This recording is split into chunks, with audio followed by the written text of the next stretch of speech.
y a todos, sean ustedes a temas de derecho penal, el programa del Colegio Mexicano de la Oralidad Penal, que como todas las semanas les trae a las y a los mejores disertantes de los temas más importantes de las ciencias penales en México. Esta tarde vamos a tener el tema Estrategias de debate ante el dictamen pericial psicológico con resultados insatisfactorios. Y nos va a acompañar nuestra querida amiga Luz Aurelia Muñoz Catalán y por supuesto también Bárbara Ruiz Martínez para hablar de este tema. Como todas las sesiones, le pedimos a nuestro distinguido auditorio silenciar sus micrófonos a efecto de no distraer a nuestras disertantes, y si tienen algún cuestionamiento, háganlo por favor vía chat, salvo que nuestras disertantes dispongan otra cosa. Maestro Víctor, muy buenas noches. Por favor, preséntenos a nuestras distinguidas amigas.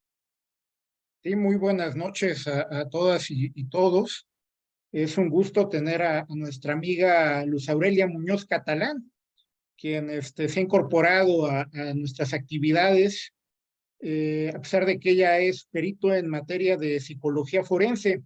La licenciada Luz Aurelia cuenta con una especialidad en psicoanálisis lacaniano y en casos clínicos. Es perito en psicología forense con certificación a nivel nacional, docente de educación media superior en Kent International Academy. De igual manera nos acompaña la maestra Bárbara Ruiz Martínez, quien es licenciada en psicología, maestra en sexología, maestra en criminología. Tiene 18 años de experiencia en la Fiscalía General de Justicia de la Ciudad de México, donde ha ocupado diferentes cargos como perito en psicología, atendiendo víctimas e imputados. De igual manera ha sido supervisora del área pericial, subdirectora y directora del área de atención a víctimas. Buenas noches, bienvenidas.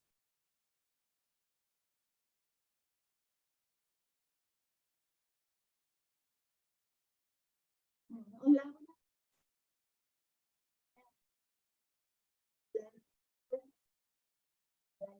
Adelante, creo que no se escucha, hay algún problema con su audio.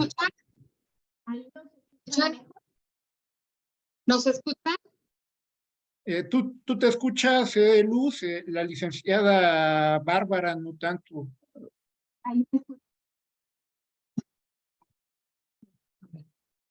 Ahí me escucha. ¿No se escucha? No, Luz, sigue sin escucharse a la licenciada. También. Aquí no se escucha mejor. Ahí se escucha. ¿No se escucha? Bueno. No. ¿Sí? ¿No se escucha?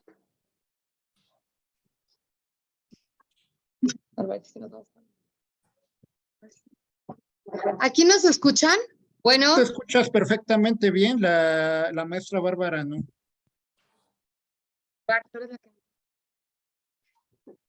Bueno, también.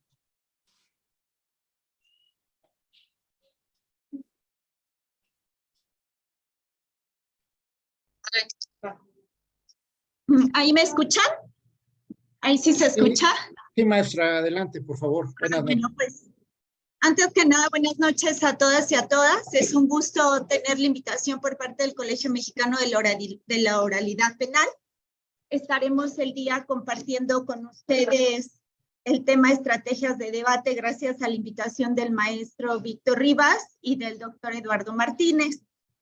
Voy a empezar como preámbulo, algo que es como muy importante, hablando de la parte de la psicología, para poder entrar después a lo que sería la parte pericial y posteriormente la controversia que se da cuando estamos hablando del resultado de un dictamen pericial en donde no es el que se espera, de acuerdo a lo que de acuerdo a lo que la autoridad está solicitando o de acuerdo a lo que el asesor jurídico necesita para la integración de su cargo. Si bien es cierto, nosotros sabemos que la materia de psicología es una ciencia la misma que de una u otra forma estudia los procesos mentales, las sensaciones, las percepciones y el comportamiento de los seres humanos. Esto durante mucho tiempo ha estado en controversia, poniendo en cuestionamiento si la psicología es una ciencia o no es una ciencia. Sin embargo, algo que sí debemos de notar es que justamente al estudiar el comportamiento humano, y que esto ha sido a lo largo de los años, se ha comprobado que realmente la psicología es una ciencia. ¿Por qué es una ciencia? ¿No? De repente esto es una pregunta que en la parte de los juzgados la hacen como muy seguido, sobre todo en los juicios orales, y se entra en debate preguntando si es o no es y por qué es una ciencia. Cuando hablamos de una ciencia hay elementos muy importantes que se tienen que tomar en cuenta, como es esta parte del marco teórico. Por supuesto, la psicología tiene un marco teórico, tiene un marco sustentable con diferentes teorías. También tiene un objeto de estudio que es parte de una metodología y también cuenta con una metodología de investigación. Justamente eso es algo de lo que se requiere cuando estamos hablando de una pericia. Por lo tanto, la rama de la psicología va a abarcar no solamente una parte de un área, abarca muchas áreas. Entre estas tenemos la psicología experimental, en donde sí se hace la aplicación de una situación en el momento en que se replica, se busca obtener el mismo resultado. Lo que es la psicología cognitiva o la psicología social.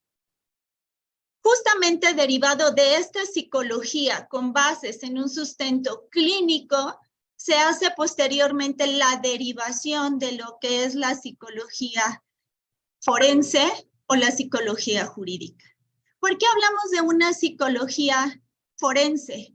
Cuando hablamos de una psicología forense, es la explicación que se da, que requieren los jueces ante un público, ante un auditorio. Por eso es psicología forense, basado en lo que es la ciencia de un perito.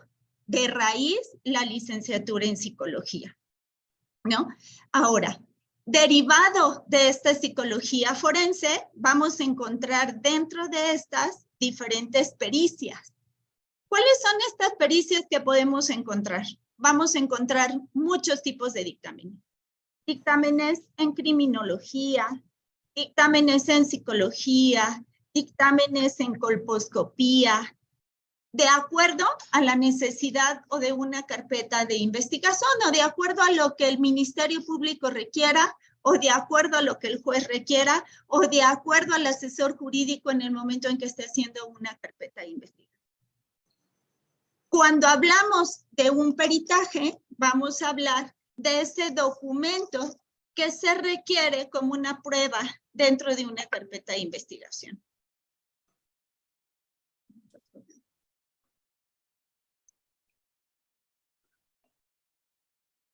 ¿Qué tal? Buenas tardes para todos. Muchas gracias. ¿Sí me alcanzan a escuchar mejor? ¿Sí? Maestro, doctor, ¿sí se escucha bien? Perfectamente, Luz, adelante. Ok. También, con base de lo que está hablando la maestra Bárbara, nosotros también tenemos que estar muy atentos en esta parte que sea empática con los abogados, en parte, ¿no? Donde nosotros tenemos que hablar con palabras que sean muy claras, porque nosotros somos, en nuestra pericia, somos un instrumento de probatorio, con valor probatorio para esta parte del juzgador. Entonces, tenemos que dar esta empatía, este coach con ustedes, para que también ustedes sepan de qué se trata este peritaje, de qué se trata esta parte donde los saberes se pueden conjuntar y no nada más ser a veces como distantes en que yo soy el abogado y yo hago esto y yo quién sabe qué y no sé ni qué te voy a preguntar, pero va a pasar algo y de repente yo soy la perito y yo sé la patología, yo sé lo clínico, yo sé quién sabe qué y no abro esta parte, ¿no? Quizá a veces por eso los expedientes también se van alargando porque tal pareciera que en vez de trabajar en equipo como el equipo que somos para el cliente, pues simplemente a veces estamos separados.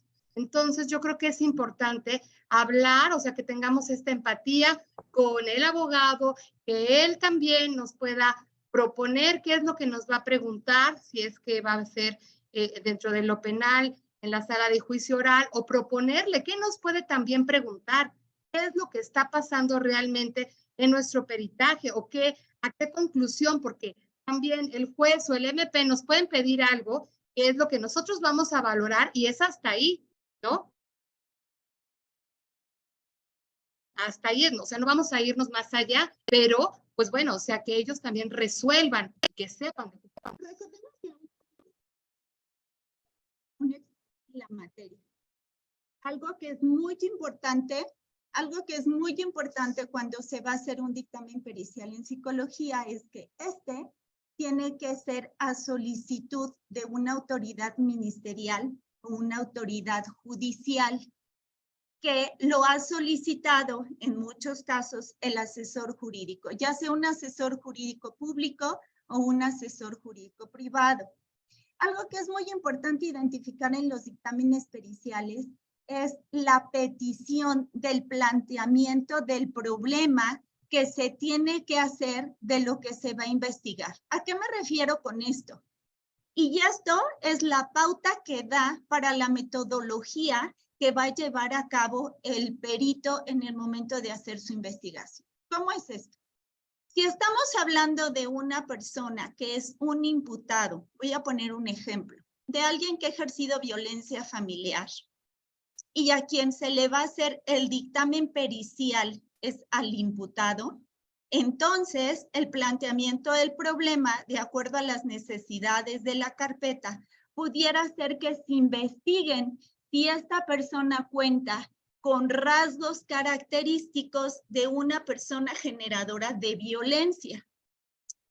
Sin embargo, si se va a hacer a la víctima, el planteamiento tendría que ser diferente.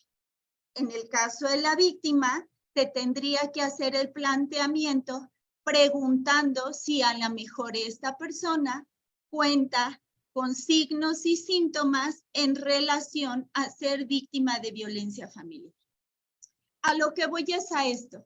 Dependiendo del tipo de carpeta, del delito que se tenga, es el tipo de pregunta que tiene que hacer el Ministerio Público o el juez o el asesor jurídico solicitándoselo al ministerio para que se lo pueda hacer directamente al perito.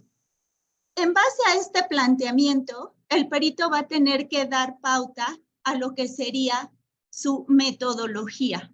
¿Qué es lo que va a tener que tomar en cuenta este perito? Bueno, pues tiene que tomar en cuenta desde la etapa de desarrollo en la que se encuentra una persona.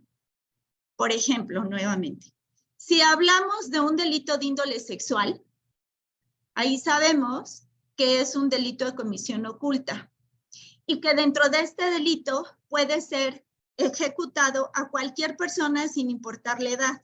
Puede ser un niño, una niña, un adolescente, un adulto, una persona de cualquier edad.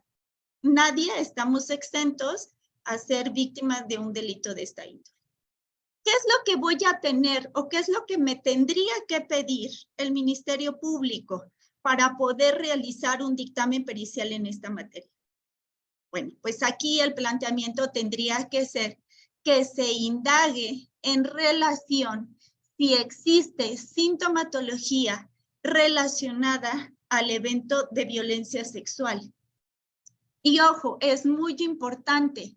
Aquí el planteamiento es si existen signos, síntomas, si hay sintomatología, no más no, si se vivió el hecho. Recordemos que cuando estamos hablando de víctimas, no vamos a poner en tela de juicio, el perito no va a ser juez ni parte. El perito no puede poner sus creencias en el momento de hacer la dictaminación. Lo que sí es que el perito va a trabajar con lo que le está diciendo la víctima y esto lo va a corroborar mediante la entrevista, la observación y la aplicación de diferentes herramientas. ¿Cuáles serían estas herramientas? Pues todas las pruebas o test psicológicos que vaya a aplicar. ¿Sí? Me voy a regresar a este mismo ejemplo. Entonces, Este perito lo que va a hacer es identificar esta sintomatología, ya sea niño, niña, adulta. Tiene que ubicar la edad de la víctima. ¿En qué etapa de desarrollo se encuentra?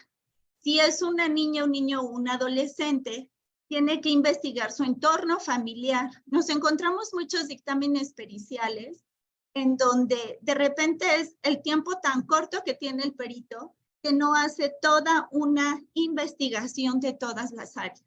Tiene que ser una investigación multidisciplinaria. Tiene que investigar su contexto social, tiene que investigar la parte familiar, sí, dependiendo nuevamente la etapa en la que se encuentra, es la etapa escolar, la relación con su familia, si es un menor, la relación que tenía antes y después, que es a lo que le llamamos los peritos en psicología y en el área clínica en psicología, lo que es un diagnóstico diferencial.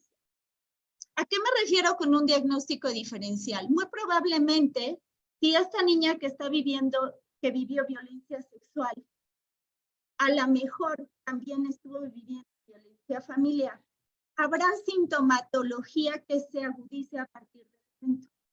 O habrá sintomatología que no había y que se presente posteriormente al evento. Eso es algo a lo que tiene que investigar el perito. Entonces, dentro de esta metodología, tendrá que marcar, de acuerdo a esa etapa de desarrollo, cuáles son los test más propios. Si es idóneo la aplicación de un test o no lo es. Si es necesario aplicar un test cualitativo o un test cuantitativo. Porque esos son los puntos que en su determinado momento, si no se obtiene el resultado que se desea, que tendrán que analizar para identificar en qué hubo una situación de erroneidad en el documento que emitió. ¿Por qué me primero hablando del dictamen pericial? Porque a partir de hablar de ese dictamen pericial que emite el especialista, es de donde yo, de acuerdo a ese resultado, voy a poder establecer la estrategia para determinar qué voy a hacer si ese resultado no es el que estoy esperando. ¿Sí? Entonces, ¿qué es importante? Una, establecer con claridad el objeto, en este caso el objetivo del planteamiento del problema que van a hacer para indagarse en el delito. ¿De qué va a depender? Del delito, si se va a evaluar una víctima, si se va a evaluar al imputado, qué tipo de delito se trata, si es amenazas, si es violencia familiar, si es violencia sexual, y la etapa de esta persona. ¿A qué me refiero con esto? Hay una gran diferencia cuando hablamos de un delito sexual, cuando hablamos de un delito de violencia familiar. ¿Por qué? Un delito de violencia familiar, como ustedes saben, es cíclico. Se presenta el ciclo de la violencia y de repente los ciclos de esta violencia familiar se van acortando. Por lo tanto, hay veces que en el dictamen hay controversia, porque la víctima está reportando el último hecho. Y entonces el abogado me dice, no, a ver, tú dime si esa evaluación que tú estás haciendo o la sintomatología encontrada es en relación a este evento o qué sucedió con los eventos atrás. Si un perito, cuando está haciendo este dictamen y está en un juicio oral, dice que esa sintomatología es en relación a los hechos anteriores, por supuesto, en muchos casos lo que hace el juez o la defensa es desvirtuar ese dictamen, porque entonces no se están avalando los últimos hechos. ¿Qué es lo que tendría que hacer el perito? Hacer el sustento teórico metodológico de acuerdo a la teoría de la violencia familiar para sustentar esta sintomatología en relación al evento. ¿Sí me van siguiendo? Sí me voy explicando por qué es importante hablar de por qué la psicología es una ciencia, cómo se une la psicología en lo que sería la psicología jurídica, y cómo se va uniendo esto con la pericia en psicología y cómo dentro de este dictamen pericial en psicología tiene que estar sustentado mediante una metodología. ¿Cuál es esta metodología? Un método científico. Sí, maestra, en las agencias del Ministerio Público los peritos luego hacen otro tipo de instrumentos. como uno que llaman impresión diagnóstica. En sí, ¿qué características tiene esa llamada impresión diagnóstica? Hay una gran diferencia en lo que es el dictamen pericial y la impresión diagnóstica. Es algo que de repente entra en controversia. El dictamen pericial... No se está escuchando, maestra, otra vez. ¿Ahí me escucha? Sí, mejor. Hay una diferencia entre el dictamen pericial en psicología y lo que es la impresión diagnóstica. El dictamen pericial en psicología lo emite el perito, el que está reconocido por la fiscalía como perito. La impresión diagnóstica es emitida por el psicólogo clínico y el papel es diferente. El psicólogo clínico, esa impresión diagnóstica surge del contacto que tuvo con esa víctima solo muchas veces en una o en 2 sesiones y derivado de la atención psicológica que esta víctima está viviendo. ¿En qué momentos llegan a ocupar la impresión diagnóstica? La impresión diagnóstica se ocupa en 2 momentos. Una, cuando se identifica un dictamen pericial en psicología que sale con afectación y se quiere reforzar ese dictamen y saben que la víctima está teniendo afectación, se ofrece la impresión diagnóstica como un elemento de prueba más. O también se ofrece cuando el dictamen pericial en psicología salió negativo, pero que ya está recibiendo una atención la víctima y que identifican sintomatología, entonces le solicitan al psicólogo clínico que realice una impresión diagnóstica. Pero no tienen el mismo valor, porque si revisamos la impresión diagnóstica, no tiene los mismos elementos metodológicos que tiene un dictamen pericial en psicología. Ahora también tenemos que tomar en cuenta que cuando hay víctimas o cuando hay menores de edad, ¿no? ¿Qué es lo que sucede? También existen, o si nos pide la autoridad, informes psicológicos. No hay que perder de vista que también los menores de edad siempre deben de estar con una impresión, con una valoración, ¿sí? ¿Por qué? Porque nosotros no podemos en X delito, llamémosle el que ustedes quieran, pero hay menores de edad, hay niños, ¿sí? De repente nada más todo se basa en los adultos y los niños hay también una afectación. Hay que tomar en cuenta, o sea, poner así como el ojo, donde, ¿qué es lo que pasa con nosotros los peritos? Bueno, nosotros los peritos, sabemos peritos privados, públicos, ¿sí?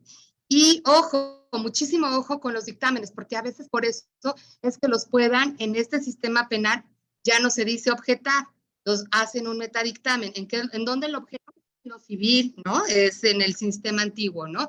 ¿Qué es lo que sucede? O en lo laboral. Nosotros llevamos un dictamen como perito privado, ¿sí? Y ya lo entregamos, supongamos en la Junta de Conciliación. De repente, el otro abogado de la contraparte, abogado, no psicólogo, dice, objeto el dictamen. Ay, caramba. O sea, no. Quien puede solamente objetar un dictamen es otro perito que sea en la materia. Por eso es que al principio estábamos explicando, ¿no? Psicología es una ciencia y una metodología, es una cientificidad. No puede otra persona que no se avale como psicólogo o con las características necesarias, los estudios, etcétera, el perfil, llegar y decir que va a objetar un dictamen. Claro, puede todo el mundo decir las cosas, pero no es válido. Es decir, llevan a su perito y de repente le objetan en ese momento el dictamen, el otro abogado, pues que lo objete, no lo va a poder objetar. Tendría que venir otro que sea de la misma materia para poder objetarlo. ¿Sí me explico? ¿Por qué? Porque a veces muchos que recién a veces salimos, ¿no? de la carrera muy temprano, ya te vas a una audiencia o te vas a hacer un peritaje y de repente, ¿qué me objetaron? Ay, mi trabajo, no, o sea, no te lo puede objetar. Es todo un proceso, ¿sí? Dentro de lo penal se hace un metadictamen. Ahora, ¿cómo puede ser o qué tips ustedes pueden tener? Bueno, estos tips es si un psicólogo clínico que también es perito perito y tiene su paciente y le hace un dictamen, no se puede. Ahí tenemos el código ético del psicólogo, ¿no? A nuestros pacientes no podemos hacer un dictamen, ¿sí? Tenemos que peritar a alguien que no sea nuestro paciente. Peritaje, oye, vente y te jalo a sesión y ya vas a ser mi paciente. Tampoco, no es válido, ¿sí? Nos podemos llevar también nosotros una multa. Es decir, si de repente ustedes dicen, bueno, es que él ya está en terapia y el juez le pide, o el MP, la autoridad les pide una pericial, bueno, yo tengo a mi terapeuta que también es perito, entonces ahorita le voy a pedir la pericial. No es válido. Bueno, entre comillas puede ser válido porque lo pueden llevar, pero la realidad, si ustedes están del otro lado y se dan cuenta que el mismo que está con ella o que emite un dictamen lo va a hacer metadictamen o lo va a objetar, es inválido, no se puede, no se va, eso es como imposible. ¿Sí? Pero hay muchos que sí, ¿sí me explico? O sea, pueden caer en eso o porque no saben o porque dicen, bueno, pues ya hiciste esto, o lo que estábamos ahorita explicando con la maestra Bárbara. O sea, de repente pueden pedir una impresión diagnóstica, te pueden pedir un informe psicológico, puedes dar un dictamen y leyendo, tú dices, bueno, estoy emitiendo un dictamen porque es una pericial y de repente un informe porque no, o sea, no. Todo eso, por eso les digo que es importante este fortalecimiento de saberes para que nosotros podamos en conjunto trabajar que sean los mejores resultados para nuestro cliente, para la otra parte. Algo que es importante, algo que es muy importante identificar es la Maestra, su audio otra vez, por favor. Ahí está. ¿Ahí me escuchan? Mejor, sí. Algo que es importante identificar y de repente hay una confusión es la función del perito es una y la función del psicólogo clínico es otra.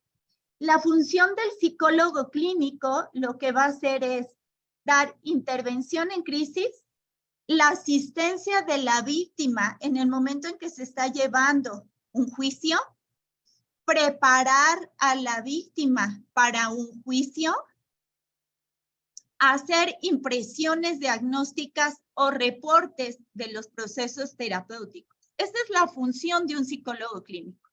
Incluso el psicólogo clínico, algo de lo que puede hacer es la asistencia y el acompañamiento de la víctima en el momento en que está iniciando su entrevista en una carpeta de investigación. Recordemos que los derechos de las víctimas de algún tiempo para acá aumentaron. Y en el caso de los niños, niñas y adolescentes, cuando se inicia una carpeta de investigación, dentro de las 3 diligencias básicas, que está la entrevista, el dictamen pericial en psicología y el examen del médico legista, cuando él está haciendo su entrevista ante el MP, tiene que existir la autorización de la mamá o del tutor. En el caso de que no hubiera la mamá o el tutor, se tiene que aplicar el protocolo de la corte. Tiene que estar presente lo que sería una trabajadora social. En el caso de que esté la mamá, el papá o el tutor, el niño, niña o adolescente tiene que estar asistido por un psicólogo clínico. Porque si hay preguntas que no están bien planteadas por parte de la autoridad ministerial, el psicólogo clínico puede decirle que así no se le pregunte. Las preguntas tienen que ir de acorde a la etapa del desarrollo de ese niño.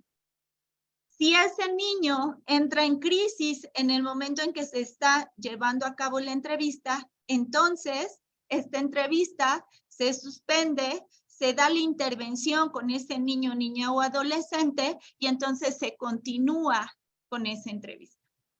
Es diferente lo que sería el dictamen pericial.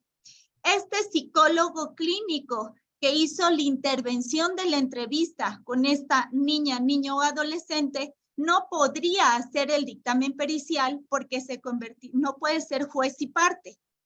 Tiene que ser otra persona especialista quien realice ese dictamen pericial.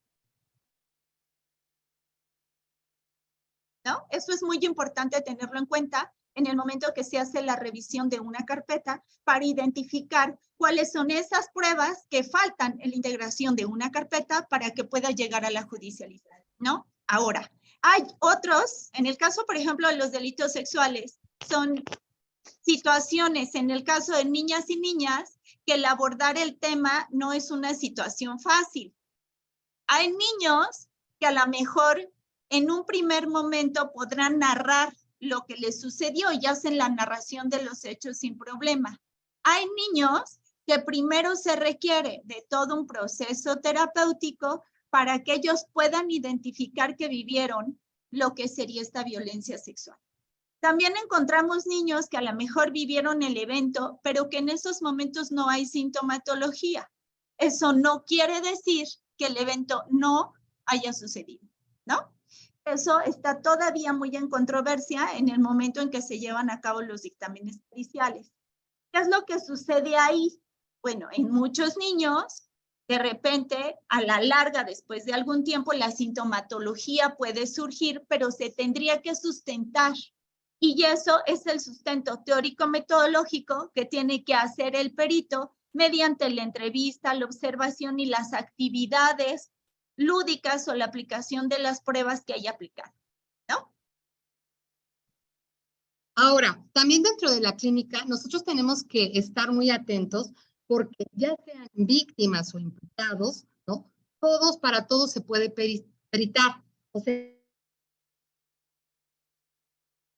no hay que discriminar o decir, bueno, como aquí tiene una enfermedad mental o él tiene un tipo de discapacidad, no se puede peritar. Por supuesto que hay pruebas que nosotros podamos peritar a todos, también humanito, discapacitado o no, se puede hacer una pericial, ¿sí? Y también a niños, adolescentes, adultos y adultos mayores. Creo que sí es importante cuando se identifica, si hubiera algo, es importante solicitar algo que es muy importante cuando se identifica una situación psiquiátrica, lo que se tiene que solicitar es una valoración psiquiátrica. Si el psiquiatra nos dice que está en condiciones para poder emitir una entrevista, una valoración, sin problema se podrá hacer un dictamen pericial en psicología. Por eso muchos peritos, cuando tienen a una persona psiquiátrica, solicitan que se tenga el informe del psiquiatra para ver si está en condiciones y no vulnerar los derechos de esta persona.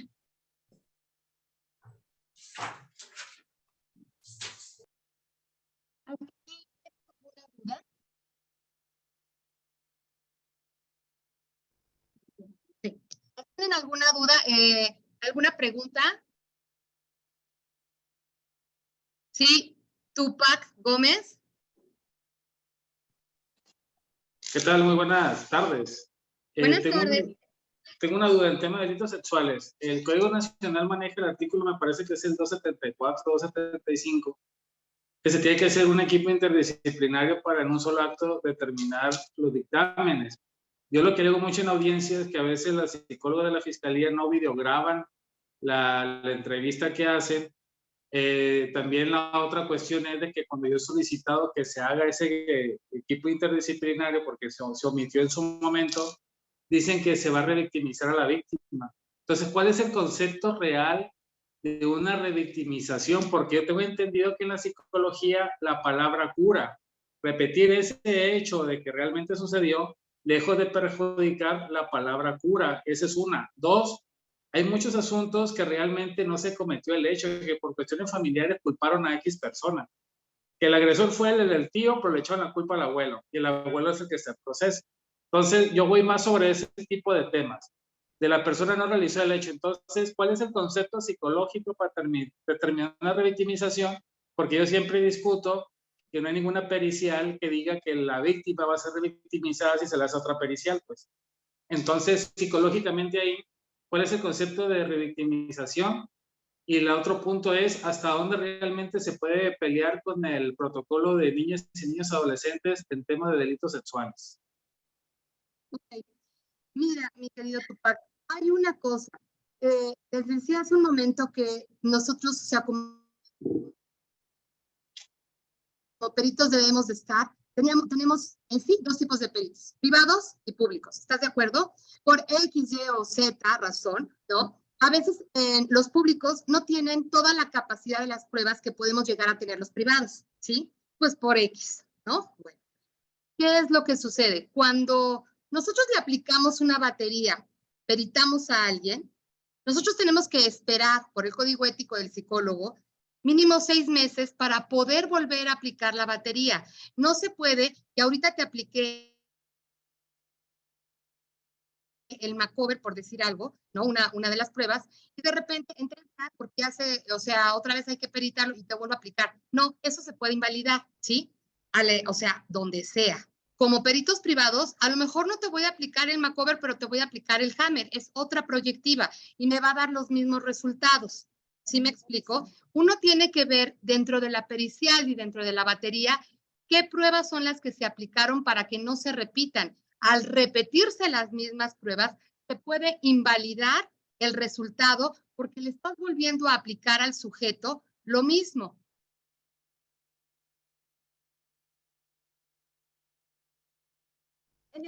En el caso de niñas, niños y adolescentes, como bien lo está comentando, se llegan a tener casos en donde efectivamente, sobre todo cuando hay una situación de conflictos de guarda y custodia, que de hecho yo lo he vivido y ha sido como muy frecuente, en donde se están peleando esta situación entre el papá y la mamá, y entonces de repente surge por ahí una denuncia en el ámbito de violencia sexual, ¿no? Dicen, es que fue el tío, y a lo mejor eso no sucedió. Justamente lo que se tiene que hacer es la situación del dictamen pericial, pero sí se puede evitar lo que sería la revictimización. ¿Cómo es esto? Si ya existe un dictamen pericial en psicología, lo que se tendría que debatir, si es que el resultado fue el que yo estoy esperando, pensemos que se le hizo un dictamen pericial a este niño y en el momento en que se hizo el dictamen pericial en este niño, salió, no tiene afectación.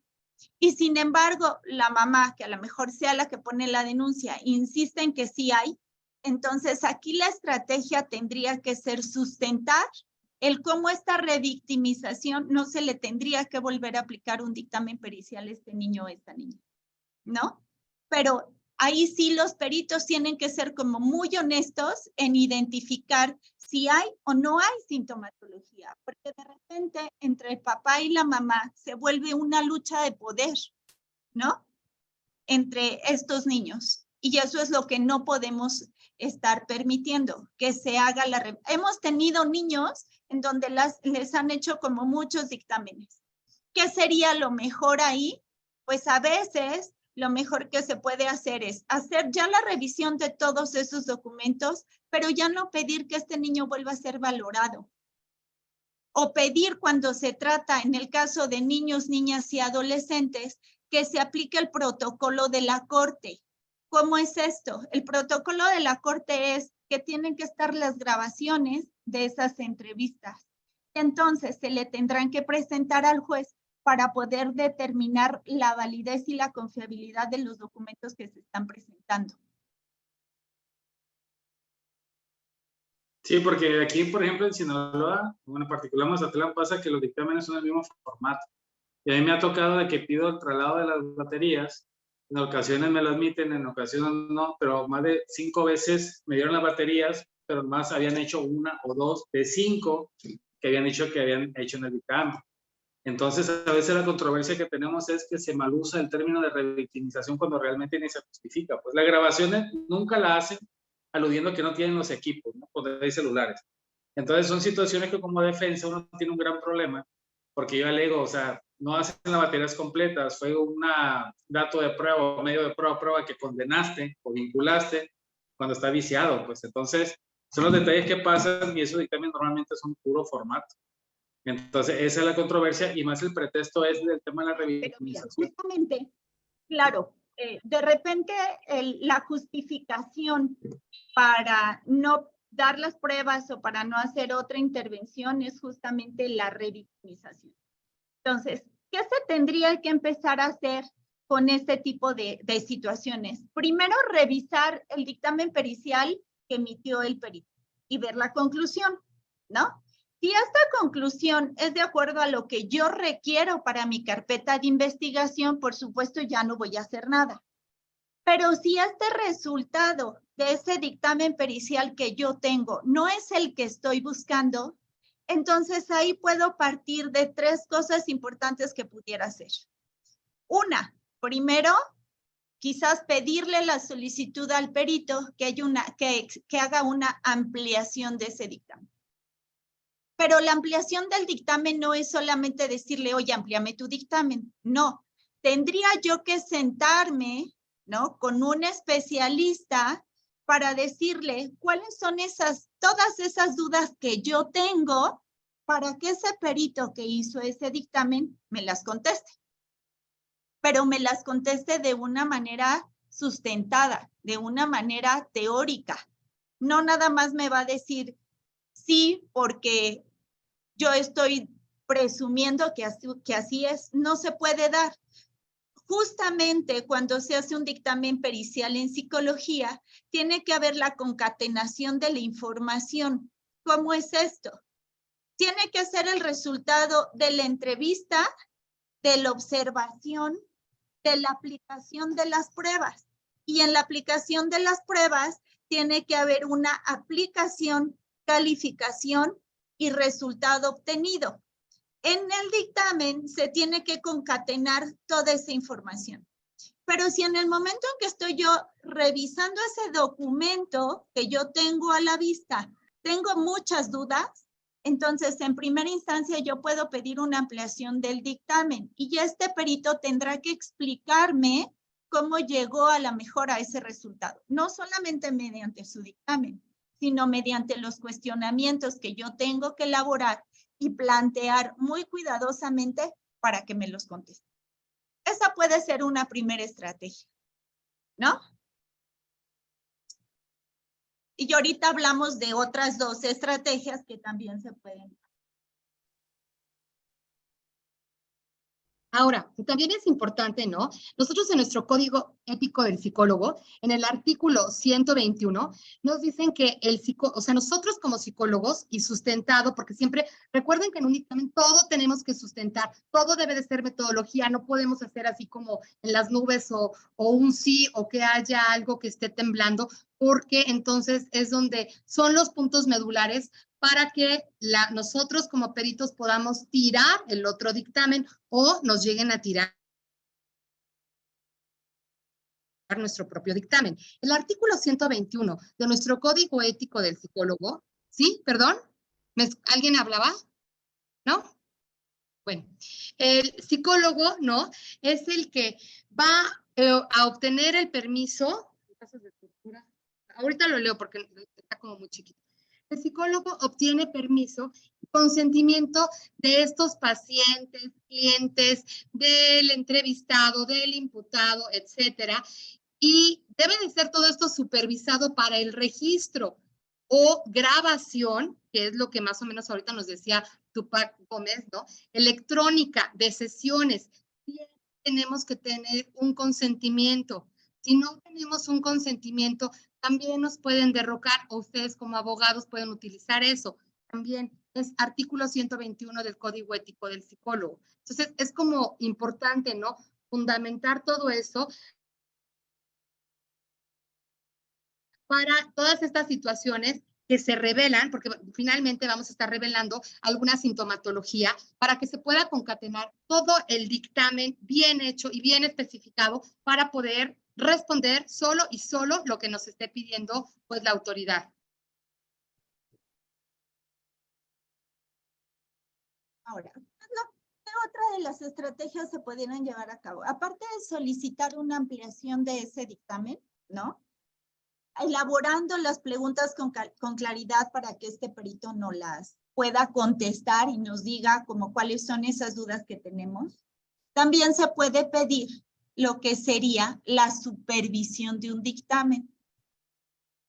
Cuando se pide la supervisión de un dictamen y se identifica que hay una situación que no es acorde a lo que el perito puso, entonces sí se puede volver a hacer otro dictamen justificando que hay ciertos errores en la supervisión. Entonces, esa parte también es muy importante porque de repente no la sabemos, ¿no? Ahora, dependiendo del tipo del dictamen que hayamos solicitado, si hablamos, por ejemplo, que es muy común, de una violencia familiar, de un, por ejemplo, de un hombre que esté, porque esto es muy frecuente, ¿eh? O sea, hay hombres que se están separando, vivieron violencia familiar dentro del matrimonio y entonces resulta ahora que la pareja no le quiere permitir ver a los hijos. Y entonces inician lo que es una carpeta de violencia familiar. Sin embargo, como sabemos que ahorita hay muchos derechos en favor de las mujeres, y no quiero decir que esté mal, ¿no? Ojo, porque sé que hay muchas mujeres que han sido vulneradas, hay muchas mujeres que viven violencia familiar, pero también hay un hecho que hay muchos hombres que también han vivido violencia familiar, que derivado de toda la situación que han vivido, a veces no pueden ver a sus hijos, ¿no? Ahí es muy importante establecer que el objetivo del planteamiento del problema a lo mejor no es preguntar si tiene sintomatología en relación a la violencia familiar. Ahí sería importante preguntar si identificamos sintomatología en relación a que no ha podido ver a sus hijos. ¿Me explico? La pregunta ya es totalmente diferente. Pero aparte, a lo mejor ahí le tendríamos que pedir al perito que haga la aplicación de una perspectiva de género, de derechos humanos.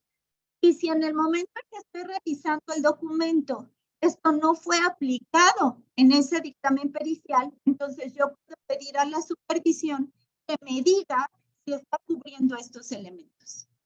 Y si estos elementos no los está cubriendo en el momento en que yo leo el reporte de la supervisión de la persona que lo emitió, entonces yo ya tengo el argumento para poder solicitar que se pueda llevar a cabo otra pericia bajo la autorización de la víctima. Y entonces yo ahí ya no pudiera argumentar que existe revictimización, porque si esta persona me está autorizando que se puede llevar a cabo este dictamen, me lo va a firmar por el consentimiento, va a quedar establecido en la carpeta de investigación y entonces puedo llevar a cabo nuevamente un dictamen pericial si es que no han pasado esos 6 meses. ¿No? ¿Sí me explico? Esas son como estrategias que se tienen que ir identificando en el momento en que tengo el documento en la mano.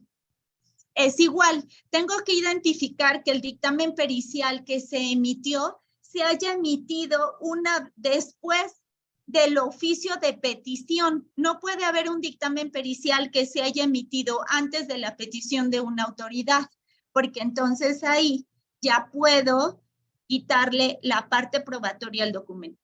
¿Sí me explico? Entonces, aquí tendríamos ya 2 cosas que podemos hacer.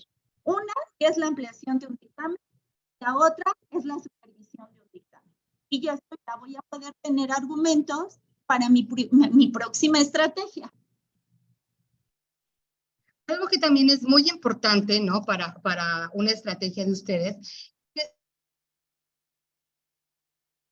ustedes tienen que saber, por ejemplo, cuánto dura o cuánto duramos así como muy rápido para poder nosotros peritar. Bueno, si nosotros, la autoridad nos pide que peritemos ahí o lo más rápido que nosotros podamos, un peritaje por muy rápido que lo podamos hacer y que el sujeto pueda aguantar también su atención, su concentración y que tenga una valoración, ¿no? O sea, que no se preste a que esto está chueco, pues entonces sería alrededor de 5 horas, ¿no? 5 horas o más. Si ustedes a lo mejor les entregan que ahí en el peritaje te tardó 1 hora en peritarlo, no, o sea, como que no, o 2 horas, bueno, o sea, menos, ¿sí me explico? Ni aunque tenga el coeficiente intelectual de Newton, ¿sí me explico? No se puede, son 5 horas o más. Tampoco puede ser un peritaje que se tarde, ¿no? Que lo peritee durante 36 horas, tampoco es una situación así. Podemos poner nosotros como este mínimo o un máximo, ¿no? Como de unas 4 sesiones, ¿no? De repente si se va a un privado, y entonces se puede hacer toda esta parte del dictamen. Pero tienen que tener muchísimo cuidado en las fechas, muchísimo cuidado en los tiempos, porque si no, entonces ese no está, es un buen peritaje, o sea, no está sustentado metodológicamente. Ivette Ramírez. Sí, buenas noches. Una pregunta. ¿Y ese tiempo que usted está señalando está establecido en algún manual de ustedes como psicólogos? No está establecido, pero en cuanto a la atención, o sea, no está establecido que llamemos, aquí tenemos en el código, pero en cuanto a la atención, sí tenemos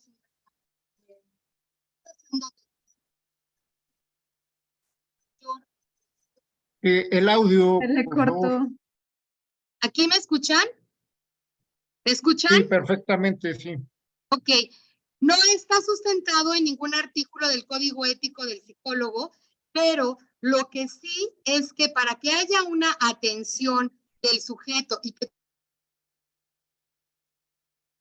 tú puedas tener una valoración certera, ¿sí? La atención del humano, menor, mayor o supermayor, ¿sí? Son 50 minutos. Lo idóneo es que tu cliente te pueda llegar a peritar en unas 3 sesiones. Eso sería lo idóneo. Pero a veces las autoridades nos dicen, tienes que peritar ahorita y es ahorita. Bueno, como 5 horas, pero el sujeto ya va a estar cansado. El perito tiene que tener, ahora sí que justamente esa habilidad, esa pericia de demostrar, de ver, de tener el ojo clínico de qué pruebas le vas a estar aplicando al entrevistado para que no se canse y para que no te las ponga mal, ¿no? En esta parte de los tiempos, hay algo importante en los tiempos. Miren, el perito cuando va a hacer el dictamen pericial en psicología tiene que determinar cuáles son las pruebas de aplicación. Cada prueba de aplicación tiene un tiempo determinado, tiene un manual de aplicación y indica aproximadamente cuánto tiempo se va a tardar la persona. Entonces, si él va a aplicar 3 pruebas, primero yo tengo que identificar que esas pruebas que aplicó el perito sean acorde a la edad de la persona, que sea acorde a lo que estoy buscando. Y entonces, en base a eso, por lo regular, una entrevista para un dictamen pericial va a durar entre 1:30 a 2 horas, no más. Y después vienen las otras 2 horas o un poquito más del tiempo de aplicación.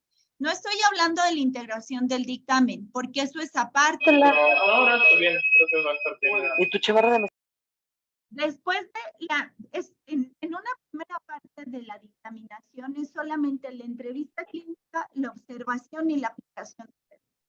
Y en la segunda fase es toda la integración, que es la calificación, la interpretación y la integración del documento.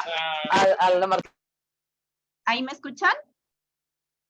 Entonces, ¿cómo voy a saber que realmente el perito ocupó el tiempo erróneo?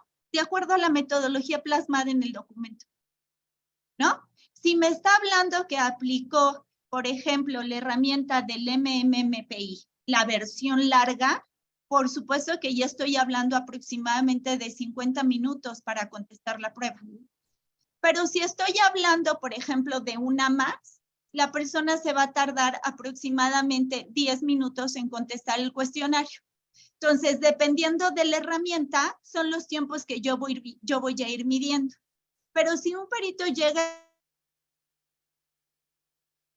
y me dice que en 1 hora hizo la entrevista y la aplicación de pruebas, y aparte aplicó 6 pruebas, y aparte... Pero regresamos de ahí con el chicharrón. ¿Apostamos? Métete. Ahorita venimos. Pero si aparte el perito me dice que el dictamen lo hizo en 1 hora, que hizo la entrevista, la observación y aplicó 6 pruebas, no va a ser lógico con la parte de su metodología, ¿no? Entonces, esos son los elementos que el especialista tendrá que debatir. ¿Cuándo los va a debatir? Los va a debatir cuando se propone que se haga un metaperitaje o un contrainforme. En el sistema anterior, cuando existían las averiguaciones previas, se le llamaba objetar el dictamen. Actualmente ya no se le dice que es objetar el dictamen. Ahora se llama un metaperitaje o un contrainforme. ¿Qué es lo que se tiene que hacer? Es justamente un análisis exhaustivo de ese primer documento y de ese dictamen que se emitió para ver si cumple con ciertos parámetros. ¿Cuáles son esos parámetros? Bueno, pues ahí sí son ya, tendremos que hacer como una sesión para ir revisando cuáles son los puntos que va revisando el especialista para ir concluyendo qué es lo que sucedió, cómo usó la información teórica, si lució adecuadamente, qué nos está hablando de ese delito, si la sintomatología que está reportando realmente es compatible con lo de esas víctimas. Recordemos que cuando hablamos de sintomatología en las víctimas, hay sintomatología de acuerdo al delito, que hay sintomatología compartida, pero hay delitos en donde hay sintomatología exclusiva, ¿no? Por ejemplo, en violencia sexual. Hay sintomatología en violencia sexual que no se va a repetir en una violencia familiar, pero sintomatología en violencia familiar sí se puede repetir en un delito violento, por ejemplo, ¿no? Un estrés postraumático, un estado de ansiedad, ideación recurrente en relación al evento. Habrá cosas de alguna sintomatología que sí pueda ser repetitiva. ¿Qué es importante cuando estamos hablando de una pericial? El perito, si se dedica a valorar víctimas, no solamente tiene que conocer el perfil de la víctima, también tiene que conocer el perfil del imputado. ¿Por qué? Porque si yo conozco la contraparte de cómo puede actuar, voy a tener los elementos suficientes para entender lo que está sucediendo con esa víctima, ¿no? Por ejemplo, en el caso de los generadores de violencia, una característica es que ellos tienen mucho la parte de la disociación pública de la conducta. ¿Qué es esto? Pueden ser encantadores, muy bellas personas, pero cuando mantienen una relación con la pareja, pueden ser explosivos, con poca tolerancia a la frustración. Bueno, yo tengo que saber eso, porque a lo mejor en el momento en que yo esté peritando a esta persona, él va a ser encantadora conmigo, ¿no?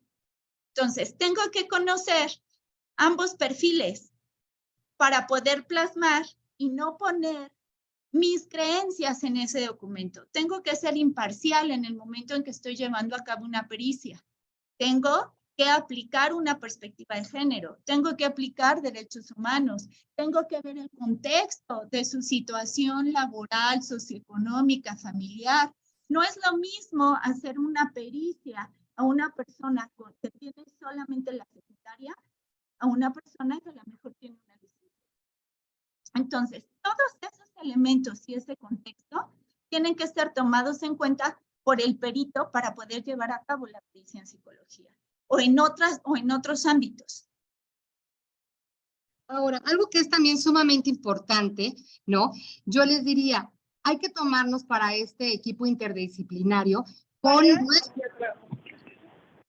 hay que ahí pueden apagar su micrófono, por favor. Gracias. Hay que tomarnos interdisciplinariamente para entregar un trabajo bien hecho al cliente. ¿Cómo? ¿No? Hay que leer la carpeta de investigación.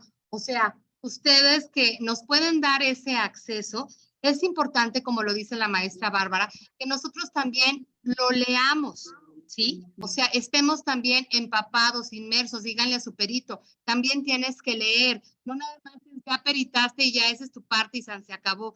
Hay que conocerlo, hay que ver y revisar a ustedes también para que vean el otro dictamen de la contraparte, que esté bien, o sea, articulado los hechos, porque hay una parte del dictamen, ¿no? Que es la versión de los hechos, bueno, tiene que estar articulada, homeostásica con la carpeta de investigación, con lo que dijo, ¿sí? No puede ser que aquí en la carpeta diga una cosa, que aquí en la versión de los hechos nos diga otra. Una de dos, o puede ser un perito que ni conoce nada, o sea, no conoce nada, me refiero no de su pericia, sino de la carpeta, ¿no? Y entonces pone, bueno, pues así como va, como si fuera nada más netamente clínico, ¿sí? Creo que ya nos tenemos que ir, ¿verdad, maestro y doctor? Para poder contestar la... ¿Hay aquí en esta? ¿Hay preguntas, no? De...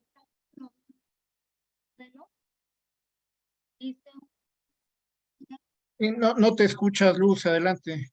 ¿Podemos contestar las preguntas, maestro? Por favor, Luz. Sí.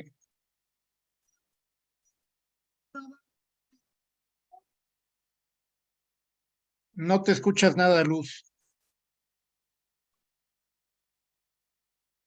Luz, Mande. no te escuchas nada. Por favor. ¿Me escuchan? Ahí sí, ¿Aquí me escuchan? ahí sí. ¿Sí? Ajá. Un dictamen en psicología podemos establecer que está completo únicamente cuando el perito entrega su documento, debiendo acompañar con las pruebas o test aplicados. Esta es una pregunta muy buena y muy amplia, pero en pocas palabras, pues es que si tú no entregas o si tú no, o sea, las pruebas no las vas a entregar, a menos de que la autoridad te diga, por ejemplo, en lo laboral te quedan allá las pruebas, pero te van a tener que dar una copia, ¿sí? Pero no siempre vas a entregar las pruebas. Las pruebas se quedan con el perito que peritó, o sea, no es que las entregues. Las pruebas en psicología son una parte de la metodología. El perito lo que tiene que hacer es aplicarlas, calificarlas, interpretarlas y concatenar la información en el documento. En el momento en que el perito entrega su dictamen, él no entrega las pruebas, a menos que una autoridad se las esté solicitando. Y también es importante que la persona que fue evaluada autorice que estas pruebas se entreguen. Y ya hay que ver cuál sería el objetivo de la entrega de las pruebas. Eso es muy importante valorarlo. En términos generales, el dictamen nunca va acompañado con las pruebas. En el documento se pone el resultado, pero no se entregan las pruebas.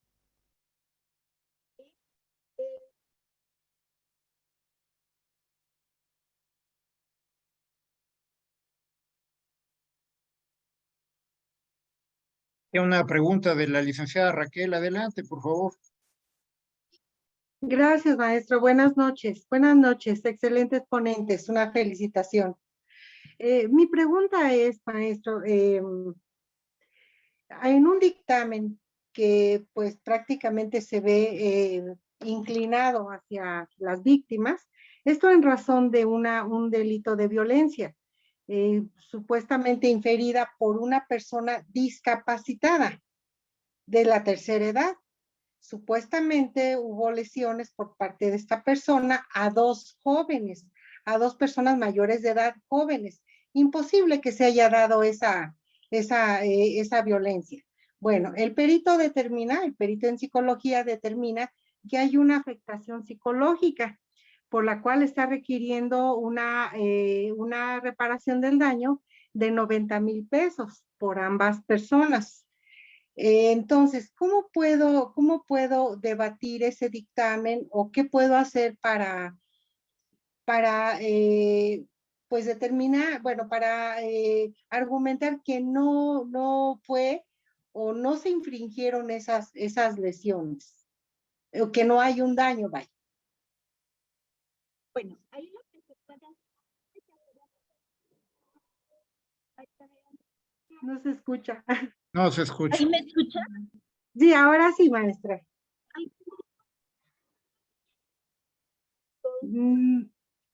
Nuevamente no se escucha. A ver.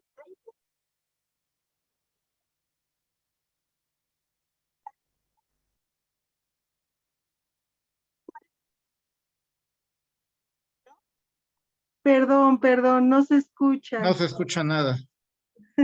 ¿Ahí me escuchan? Ahora sí, maestra, la escucho. Ok.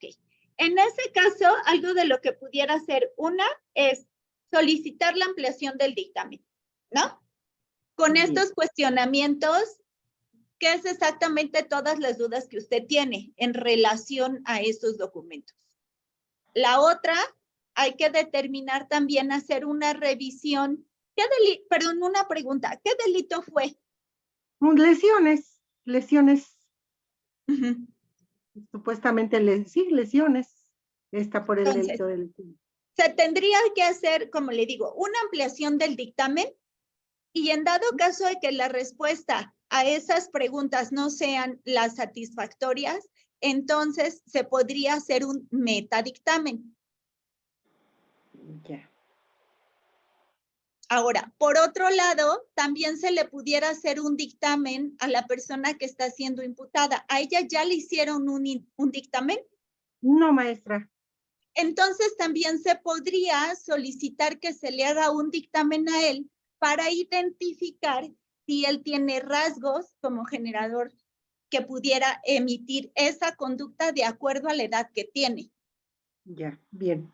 Y Bien. ese dictamen nos daría como muchos parámetros para poder concatenar la información de los dictámenes emitidos a las víctimas y el resultado del dictamen de él. Porque si hacemos una situación de un contexto de la edad de él, y ya la mejor podríamos identificar que muy probable los hechos no sucedieron como a lo mejor ellas lo están narrando. Sí. Muy bien. Muy bien.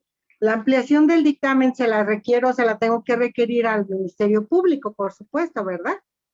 Sí, en términos generales, usted le puede solicitar al Ministerio Público que se haga una supervisión del dictamen y que identifique si se aplicó una perspectiva de género tomando en consideración la edad de la persona, porque es un adulto mayor. Bien. Y aparte discapacitado. Es correcto, sí. Y entonces ahí ya tenemos 3 elementos importantes. Muy bien. Muy bien, muchas gracias, maestra. ¿Alguna otra pregunta?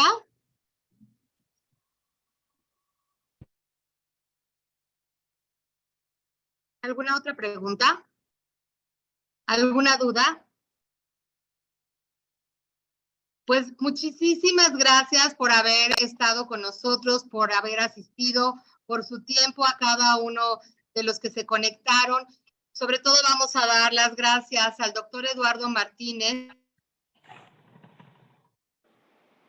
Bastida y también al maestro Víctor Rivas, al Colegio Mexicano de la Oralidad Penal, que nos han invitado para compartir este tipo de charlas y para poder tener esta vinculación que es tan importante de poder enlazar estos saberes, ¿no?